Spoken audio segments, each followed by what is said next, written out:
Assalamualaikum warahmatullahi wabarakatuh. Perkenalkan, kami dari kelompok 1 yang akan memaparkan materi tentang statistika dalam UJT. Sebelumnya, kami mengucapkan terima kasih kepada Bu Isna selaku dosen pengampu mata kuliah statistika dan tak lupa teman-teman semua. Sebelum pemaparan dimulai, perkenalkan dari kelompok kami, saya Siti Julaikah, NIM 01. Perkenalkan, nama saya Eka Karmilawati, NIM 2305002000015. Saya Zulfananda Nurlaila dengan nomor NIM 23050020028. Perkenalkan, nama saya Wiwin Novianti dengan NIM 23050200049. Nah, contoh selanjutnya adalah contoh yang kedua, itu untuk melihat apakah rata nilai mata pelajaran SMA Maju Jaya lebih dari 65 secara random diambil 12 siswa. Ya, ternyata nilainya adalah sebagai berikut ini ya. Kemudian alfa yang diambil adalah 1% dan diasumsikan distribusinya di populasi normal. Nah, pertanyaannya bagaimana kesimpulan penelitian tersebut? Jadi dalam penelitian itu ingin mengetahui apakah rata nilai kelas 1 SMA Maju Jaya itu lebih dari 65 atau tidak. Maka langkah yang pertama masih sama seperti yang tadi adalah kita harus menentukan dulu yang namanya adalah hipotesis. Dalam penelitian tadi dia ingin mengetahui apakah rata-ratanya lebih dari 65, maka H1-nya adalah lebih dari 65 mu-nya, kemudian H0-nya mu-nya adalah kurang dari atau sama dengan 65. Jadi kalau di sini lebih dari, maka H0-nya adalah kurang dari atau sama dengan. Itu adalah langkah yang pertama adalah menentukan hipotesis. Kemudian langkah yang kedua adalah tingkat signifikansinya atau alfanya. Tadi diketahui dalam soal bahwa alfanya adalah 1%. Kemudian langkah yang ketiga adalah menentukan uji statistiknya atau statistik ujinya. Statistik ujinya. Menentukan statistik ujinya karena tadi yang diketahui adalah sampelnya adalah 12. Kemudian berdistribusi normal, populasinya normal. Maka di sini kita menggunakan uji T di mana X bar dikurang mu 0 per S per akar N. Nah, kemudian selanjutnya kita cari dulu rata-ratanya. Nah, untuk mencari X-bar-nya, kita buat bantuan seperti tadi dalam bentuk tabel.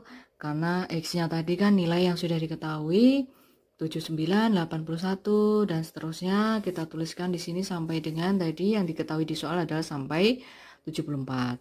Kemudian setelah itu kita cari masing-masing dikuadratkan, yaitu X kuadrat 79 kuadrat 6241 dan seterusnya hingga 74 kuadrat 5476. Nah, sekarang kita jumlahkan tadi X secara keseluruhan di sini jumlahnya adalah 892. Kemudian yang kuadrat juga kita jumlahkan semua sehingga di sini hasilnya adalah 68.044. Nah, sekarang kita tinggal mencari X barnya atau rata-ratanya adalah X bar itu kan sigma X dibagi dengan N. Sigma X-nya tadi 892 per sampelnya adalah 12.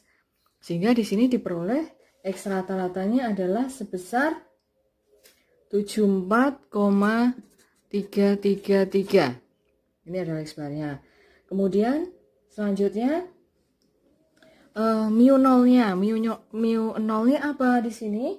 Mu nolnya adalah 65. Mu nolnya adalah 65 yaitu rata-ratanya tadi ya. Kemudian selanjutnya kita menentukan S-nya. Cara mencari S rumusnya adalah tadi adalah akar dari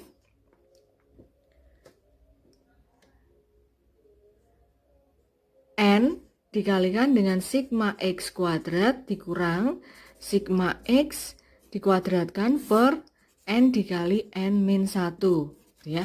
Kemudian N-nya kan sudah diketahui tadi 12 dikali dengan sigma X kuadrat tadi adalah 68044. Kita letakkan di sini 68.044 dikurang dengan sigma X-nya tadi 892 kita kuadratkan per N-nya adalah 12 dikali dengan 12 dikurang 1.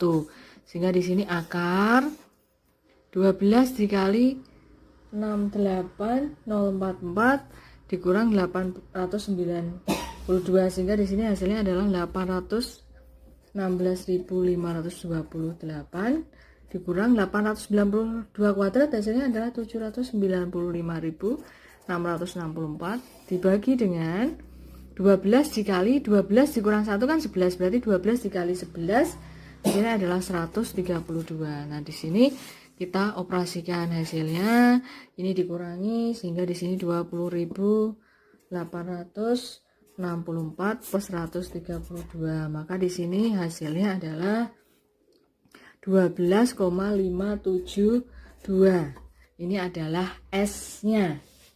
Kemudian setelah kita ketemu X barnya sudah ketemu, mu0-nya sudah, S-nya sudah. Nah, sekarang kita tinggal mencari T hitungnya.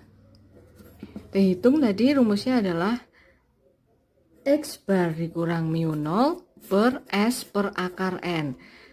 Kita masukkan yaitu X barnya tadi hasilnya adalah 74,33.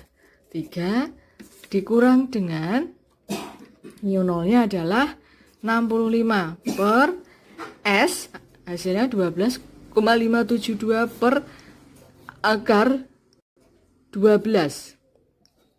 Ini hasilnya kalau kalian hitung nanti hasilnya adalah 2,572. Ini T hitungnya. Itu tadi kita baru sampai langkah yang keempat. Maka langkah yang kelima adalah menentukan daerah kritisnya. Menentukan daerah kritis. Nah, daerah kritisnya tadi alfanya adalah 1% ya. 1%. Kemudian tadi H0-nya adalah kurang dari atau sama dengan 65, H1-nya mu-nya lebih dari 65. Maka di sini penolakan H0 adalah mu lebih dari 65. Di situ ini ya, mu lebih dari 65. Maka di sini mu lebih dari 65 ini adalah daerah kritisnya. Maka di sini tadi alfanya adalah 1%. Artinya 1% kalau di dalam desimal kan 0,01.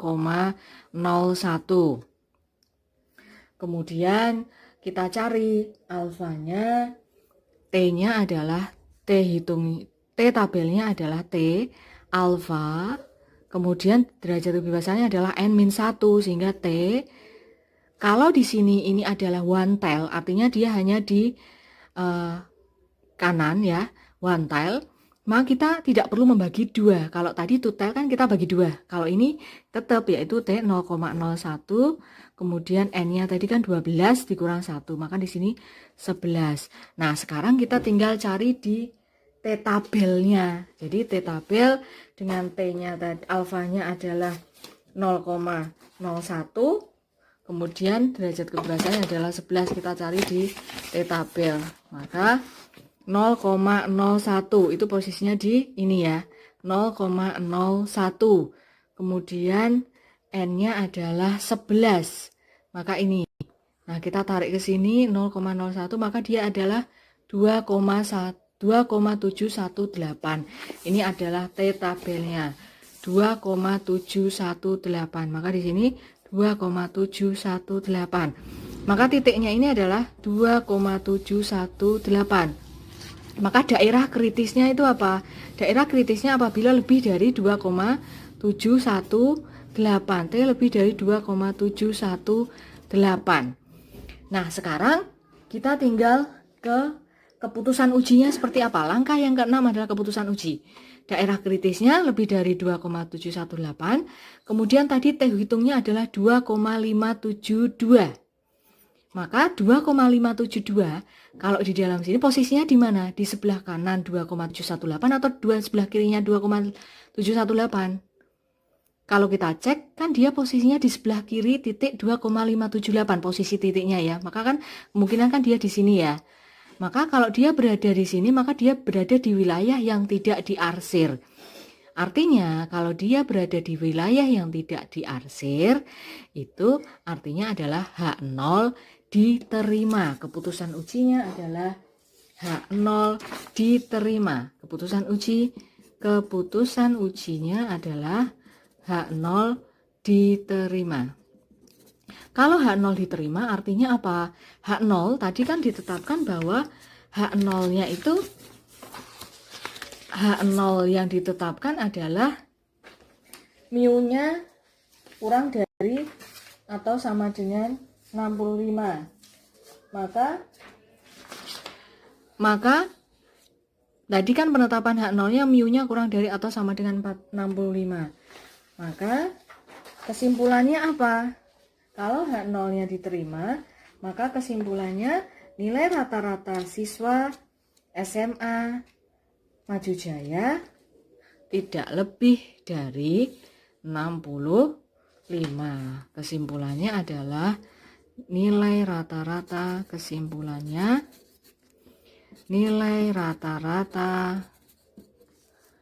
SMA Maju Jaya tidak lebih dari 65 gitu ya. Sekian pemaparan dari materi kami, semoga bermanfaat. Wassalamualaikum warahmatullahi wabarakatuh.